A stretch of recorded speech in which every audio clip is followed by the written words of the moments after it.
Hello दोस्तों, welcome to my YouTube channel science by Vimlesh sir. आपके अपने परिवार पर स्वागत करते हैं लेक्चर नंबर 2 में।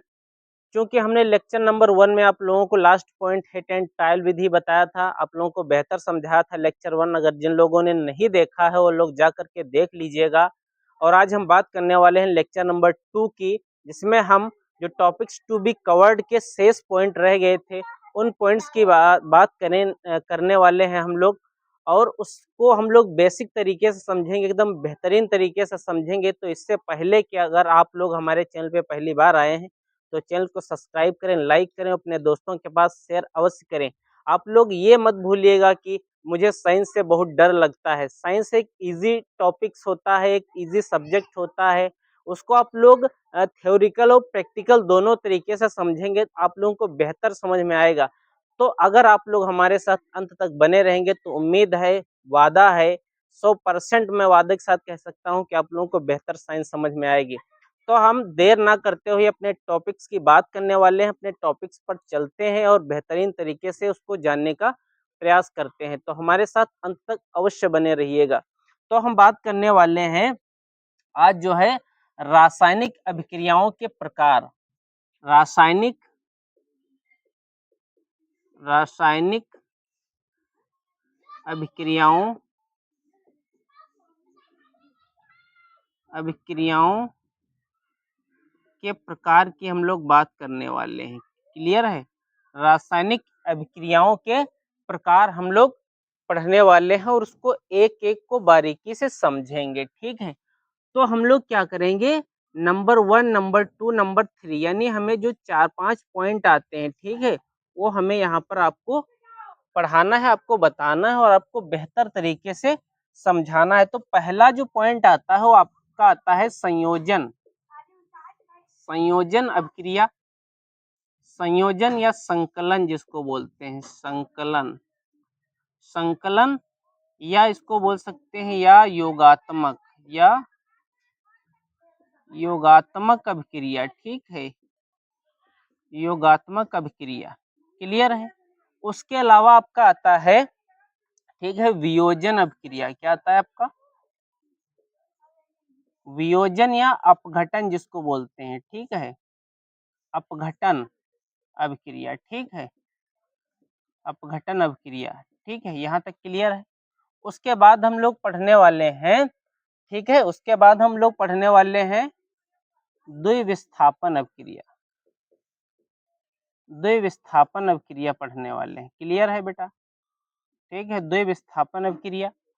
उसके अलावा हम लोग चौथा पॉइंट पढ़ने वाले हैं उपचयन, उपचयन तथा अपचयन। अपचयन, ठीक है, अपचयन हम लोग पढ़ने वाले हैं। फिर हम लोग पढ़ने वाले हैं, ठीक है, प्रतिस्थापन, प्रतिस्थापन, प्रतिस्थापन अभिक्रिया, प्रतिस्थापन अभिक्रिया। हम इन सभी अभिक्रियाओं को पढ़ेंगे एक बेहतरीन तरीके से। ये सारी जो भी ये अभिक्रियाएं हैं, ये सारी इंपॉर्टेंट होती हैं, आपको बोर्ड में देखने को मिलती हैं। जो बोर्ड का पेपर रहता है उसमें आपको इसमें से 110% आपको देखने को मिलेंगी। तो ठीक है, तो हम लोग क्या करेंगे, एक एक को बेसिक तरीके से समझेंगे और बेहतरीन तरीके से जानने का हम लोग प्रयास करेंगे। तो हम लोग पहला पॉइंट पढ़ने वाले हैं संयोजन, संकलन या योगात्मक अभिक्रिया। योगात्मक अभिक्रिया हम पढ़ेंगे, उसके बाद वियोजन पढ़ेंगे, उसके बाद द्विविस्थापन पढ़ेंगे, उसके बाद उपचयन तथा अपचयन पढ़ेंगे, उसके बाद प्रतिस्थापन अभिक्रिया पढ़ेंगे। इन सारी अभिक्रियाओं को हम लोग बेसिक विद एग्जाम्पल के तरीके से समझेंगे, एग्जाम्पल के साथ समझेंगे। तो हम लोग चलते हैं, सबसे पहले समझते हैं संयोजन या योगात्मक अभिक्रिया। क्लियर है? तो जी हाँ दोस्तों, अब हम बात करने जा रहे हैं संयोजन अभिक्रिया या संकलन या योगात्मक अभिक्रिया। क्या होता है दोस्तों कि संयोजन अभिक्रिया वह रासायनिक अभिक्रिया होती है जिसमें दो या दो से अधिक प्रकार के पदार्थ, दो या दो से अधिक प्रकार के पदार्थ या पदार्थों के अणु परस्पर जुड़ करके क्या करते हैं, केवल एक ही प्रकार के पदार्थों के अणु बना लेते हैं। उस प्रकार की जो अभिक्रिया होती है उसको हम लोग संयोजन या योगात्मक अभिक्रिया कहते हैं। योगात्मक से हम लोग ये क्लियर कर लेते हैं कि जो ये रिएक्शन होगी, जो ये अभिक्रिया होगी, वो योगात्मक मीन्स होता है जुड़ना। सपोज दैट जैसे कि एक मेल है और एक फीमेल है। अब जब इन दोनों का एक शादी समारोह होता है, यानी शादी जब उनकी हो जाती है तो दोनों क्या हो जाते हैं, हस्बैंड एंड वाइफ हो जाते हैं, तो आपस में जुड़ जाते हैं ना।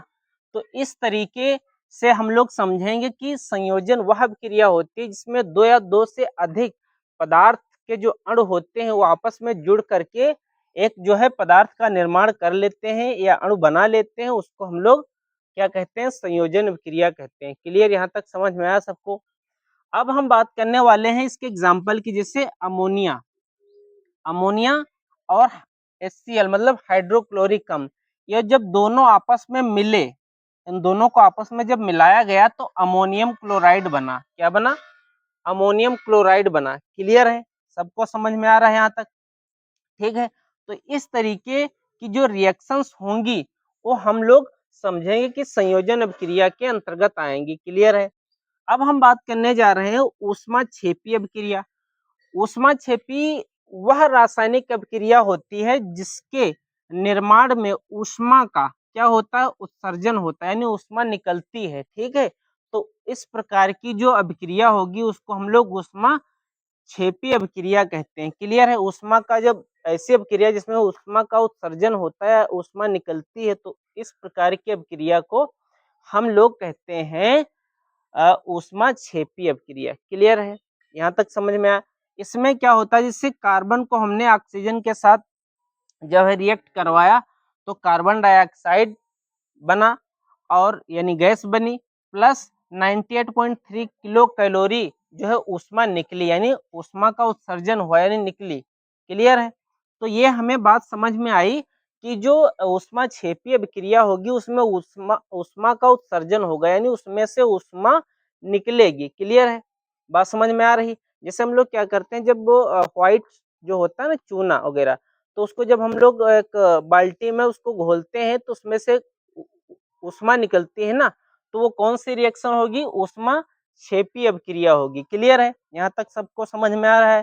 ठीक है, अब हम बात करने वाले हैं ऊष्मा शोषी अभिक्रिया की। तो शोषी से यह क्लियर हो जाता है कि ऐसे रासायनिक अभिक्रिया जिसमें ऊष्मा का शोषण होता है। ठीक है, ऐसी रासायनिक अभिक्रिया जिसमें ऊष्मा का शोषण होता है मेरे दोस्तों, वो आपकी जो अभिक्रिया होती है वो आपकी कहलाती है ऊष्मा शोषी अभिक्रिया। क्लियर है, यहाँ तक सबको समझ में आ रहा है? उम्मीद है आप लोगों को बेहतर समझ में आ रहा होगा। तो आप लोग नोट्स बनाते रहिएगा। ठीक है, पॉज कर लीजिएगा, नोट्स बनाते रहिएगा, और उम्मीद है आप लोगों को बेहतर समझ में आ रहा होगा। अब हम नेक्स्ट पॉइंट की बात करने वाले हैं वियोजन अभिक्रिया की। हमने संयोजन बता दिया, इसके अंतर्गत ये आने वाली अभिक्रिया थी, हमने आपको बेहतर समझाया, उम्मीद है आपको समझ में आ रहा होगा। अब हम बात करने वाले हैं वियोजन अभिक्रिया की, उसको बेसिक तरीके से समझेंगे। क्लियर है, तो चलते हैं उसकी तरफ। तो जी हाँ दोस्तों, अब हम बात करेंगे वियोजन यानी अपघटन अभिक्रिया की। किसकी बात करेंगे, अपघटन अभिक्रिया की। तो यह वह अभिक्रिया होती है जिसमें एक अभिकारक टूटकर अर्थात अलग होकर के उससे दो या उससे अधिक उत्पाद बनाते हैं, वियोजन अभिक्रिया कहलाती है। जैसे कि एक जोड़ा होता है, एक पति पत्नी का जोड़ा होता है, कभी अनबन हो जाता है, तो अनबन में क्या होता है, वो दोनों अलग हो जाते हैं ना।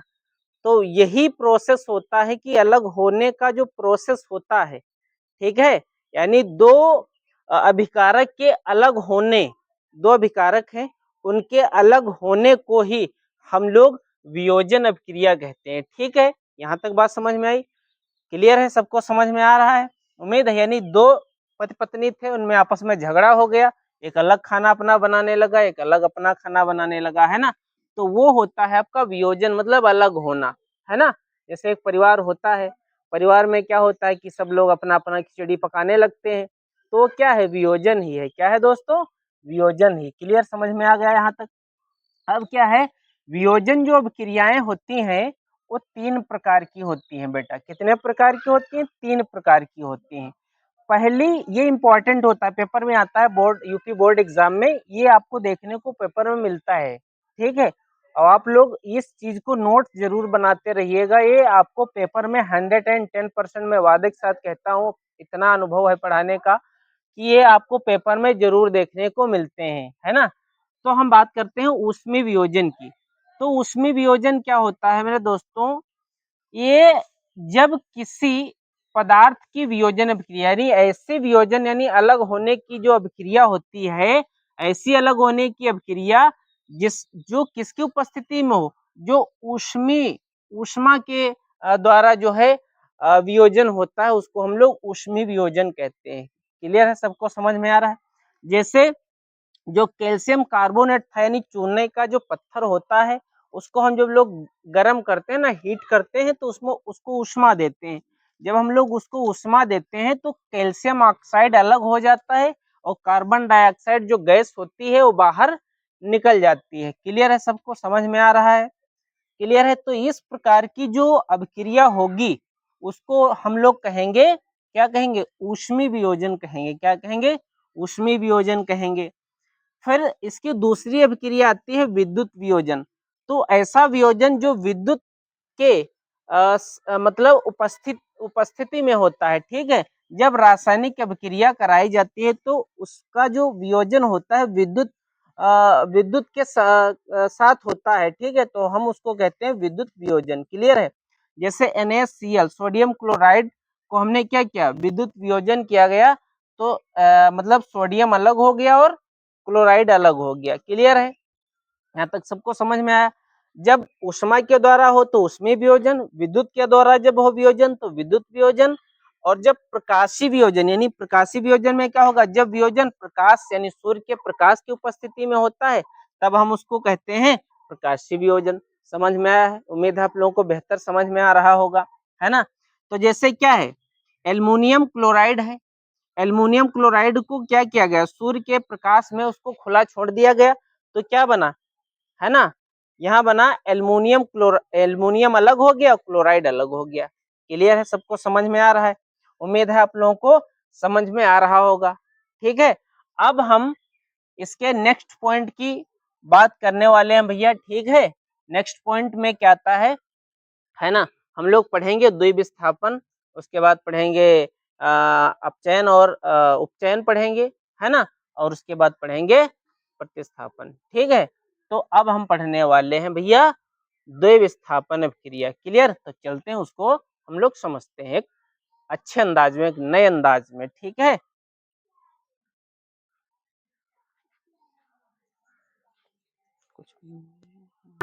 तो जी हाँ रसगुल्ला, अब हम बात करने जा रहे हैं द्विविस्थापन, जिसको उभय प्रतिस्थापन अभिक्रिया भी कहते हैं।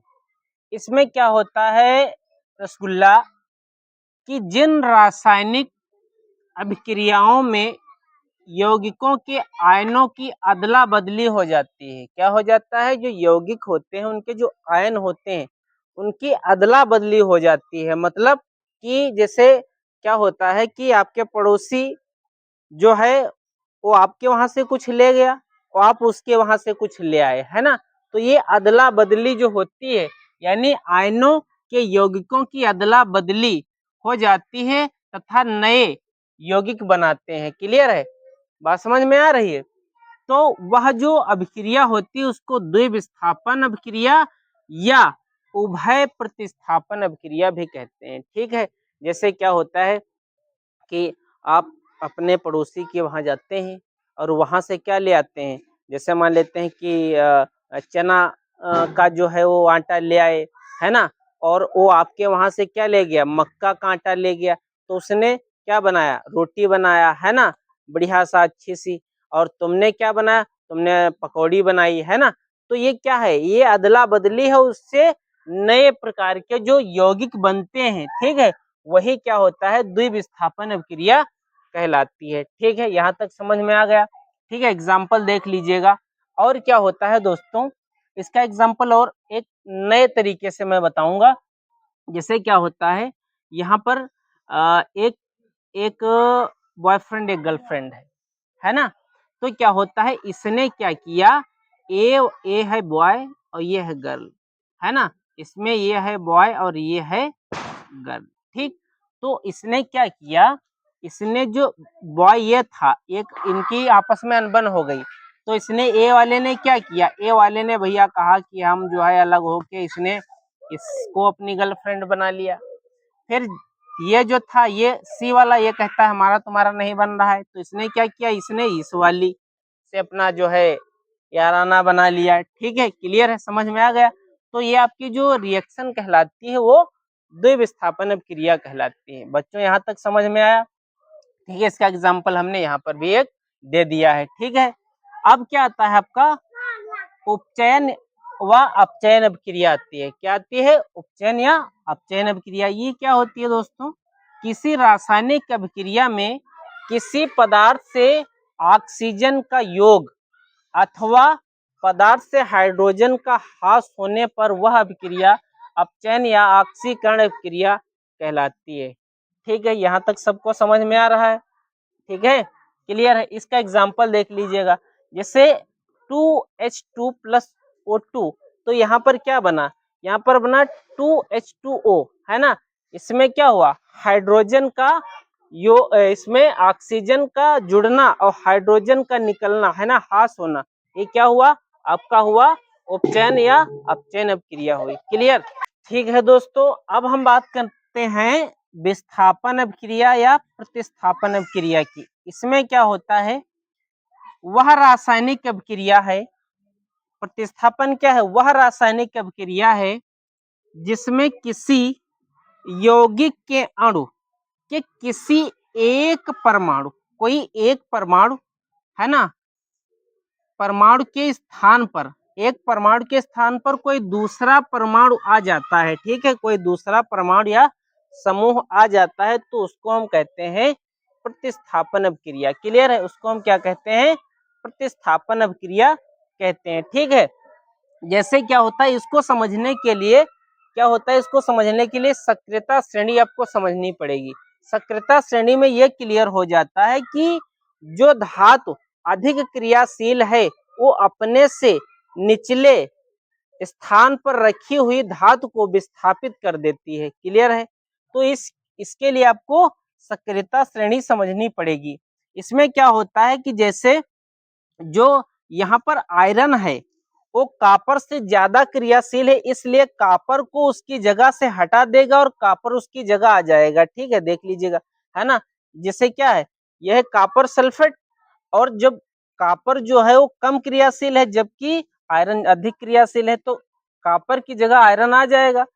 ठीक है, तो उसका रंग क्या हो जाएगा, बदल जाता है। ठीक है, तो ये अभिक्रिया आपकी कहलाती है विस्थापन या प्रतिस्थापन अभिक्रिया। ठीक है, जैसे लोहे की कील पर भूरे रंग की कापर की परत जम गई तो क्या हुआ, कापर सल्फेट के नीले विलयन का रंग हरा यानी FeSO4 के निर्माण के कारण हो जाता है। ठीक है दोस्तों, यहाँ तक आपको समझ में आया।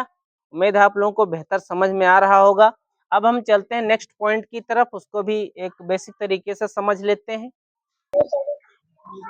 तो जी हाँ दोस्तों, अब हम बात करने जा रहे हैं रेडॉक्स अभिक्रिया की। रेडॉक्स अभिक्रिया क्या होता है दोस्तों, कि वे अभिक्रिया या वे अभिक्रियाएं जिनमें उपचयन व अपचयन अभिक्रियाएं दोनों साथ साथ होती हैं।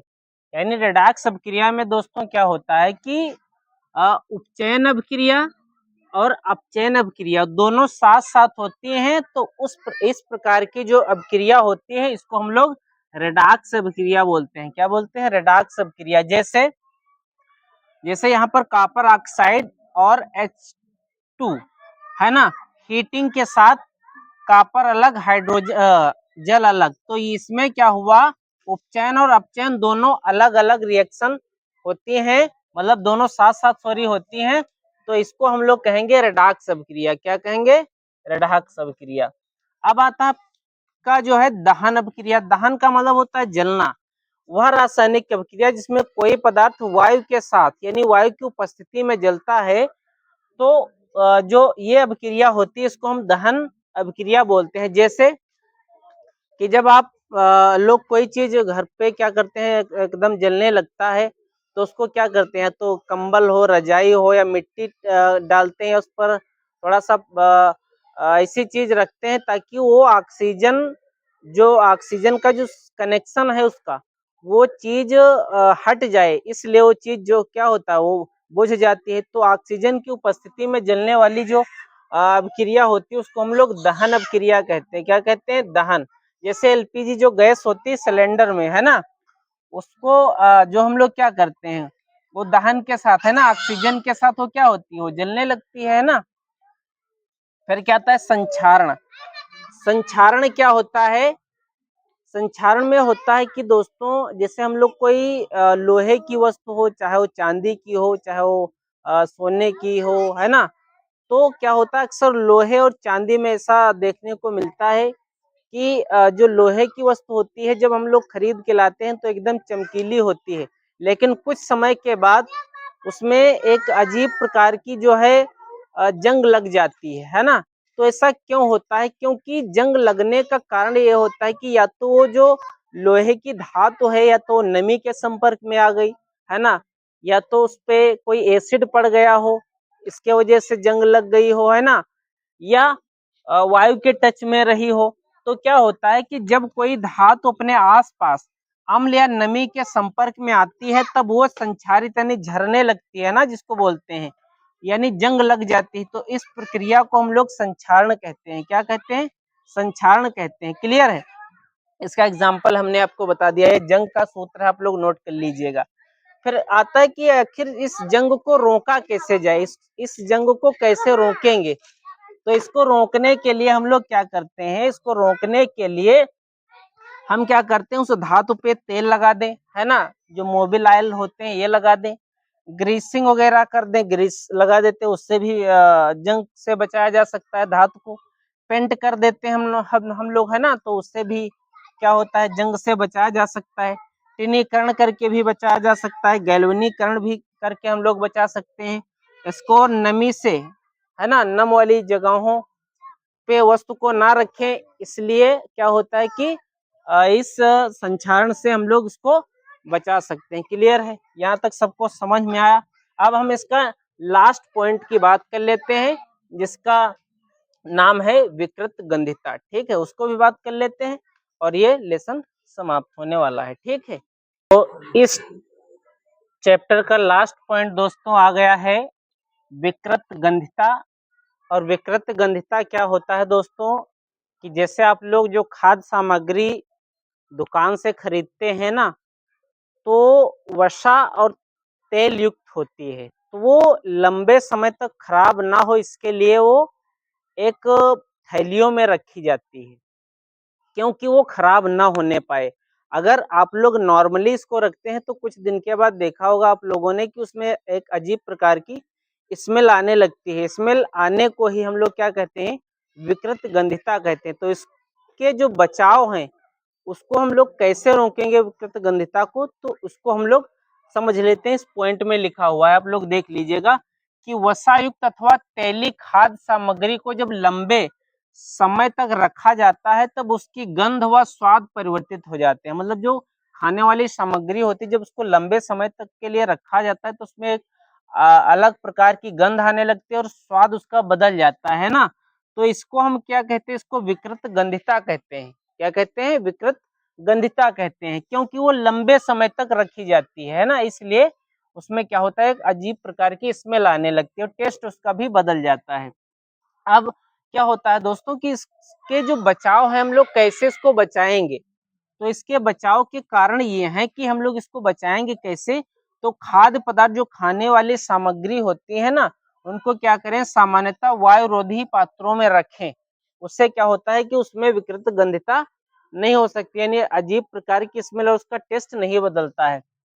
फिर क्या होता है, खाद्य पदार्थ जो होते हैं उनका रेफ्रिजरेटर जो होते हैं ना, रेफ्रिजरेटर यानी जो फ्रीजर वगैरह होते हैं उनमें आप रख सकते हैं ना, भंडारित कर सकते हैं। उसके अलावा आलू के जो चिप्स दुकानों में मिलते हैं टेढ़े मेढ़े, आप लोग खूब खाते हैं। उसके अलावा बहुत सारे प्रोडक्ट्स आते हैं जो थैलियों में पैक रहते हैं, उसमें क्या होता है नाइट्रोजन गैस भरी रहती है ना, क्योंकि ये क्या होती है एक अक्रिय गैस होती है। क्या होती है? अक्रिय गैस होती है, क्योंकि ये ऑक्सीजन के साथ इसका कनेक्शन नहीं होने देता है, इसलिए जो थैलियों में जो प्रोडक्ट भरे रहते हैं, जो उसमें खाने पीने की सामग्री बनी रहती है, वो क्या होता है कि वो खराब नहीं होती है। ठीक है, तो उम्मीद है आप लोगों को ये सारा टॉपिक्स आपको बेहतर समझ में आया होगा, क्लास बेहतर समझ में आई होगी आपको। पूरा टॉपिक्स हमने आपको बेहतर तरीके से समझाया। अगर हमने आपको बेहतर तरीके से समझाया है तो आपका ये फर्ज बनता है कि चैनल को सब्सक्राइब करें, लाइक करें, अपने दोस्तों के पास शेयर जरूर करिएगा। Thank you so much. जय हिंद, वंदे मातरम।